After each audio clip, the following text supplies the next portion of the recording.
जो आपने पढ़ा था कोशिका का संरचनात्मक संगठन, उसमें तीन चीजें होती हैं कि कोशिका में की जो संरचना होती है उसमें तीन चीजें तो आवश्यक होगी, मतलब संरचना कैसी भी हो पर उनमें कौन कौन चीजें उपस्थित होगी, कोशिका द्रव्य, केंद्रक और प्लाज्मा, ये तीनों चीजें उपस्थित होगी। जिसमें अपन ने पढ़ा था प्लाज्मा झिल्ली पढ़ लिया था, केंद्र के बारे में पढ़ लिया था, और तीसरा जो टॉपिक आता है अपना कोशिका द्रव्य, उसके पहले छोटा सा टॉपिक आता है कोशिका। कोशिका के प्रकार, तो कोशिका दो प्रकार की होती हैं, प्रोकैरियोटिक कोशिका और यूकैरियोटिक कोशिका। फिर देखो इसमें होता क्या है, आकार अत्यंत छोटा होता है, जो प्रोकैरियोटिक कोशिका होती हैं उसका आकार सबसे छोटा होता है। फिर इसकी तुलना में जो यूकैरियोटिक कोशिका होती हैं उसका आकार बड़ा होता है, ये होगी इसकी एक बात। फिर देखो प्रोकैरियोटिक कोशिका में केंद्रक झिल्ली उपस्थित नहीं होती है, जबकि यूकैरियोटिक कोशिका में केंद्रक झिल्ली उपस्थित होगी।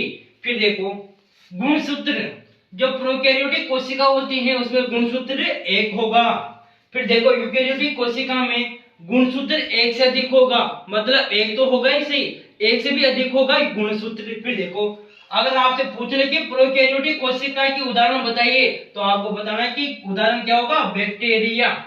फिर देखो यूकैरियोटिक कोशिका के उदाहरण क्या क्या होंगे, देखो अमीबा, मानव, पौधे और जंतु, ये इनकी एग्जाम्पल की बात होगी।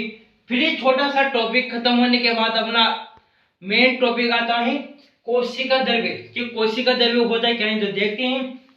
कोशिका में पाए जाने वाला तरल पदार्थ, जो ये कोशिका होती है और केंद्र के पास जो तरल पदार्थ पाया जाता है जिससे कोशिकांग पाए जाते हैं और कोशिका द्रव्य कहलाता है। इसी को अपन बोलेंगे जो केंद्र के जो चारों ओर जो तरल पदार्थ भरा होगा उसी को अपन कोशिका द्रव्य कहते हैं। फिर देखो कोशिका द्रव्य तथा केंद्र दोनों को मिलाकर जीव द्रव्य का निर्माण होता है। जो कोशिका की जो संरचना होती है उसमें जो केंद्रक और जो केंद्र के पास जो कोशिका द्रव्य होगा उन दोनों को मिलाकर एक जीव द्रव्य का निर्माण होगा।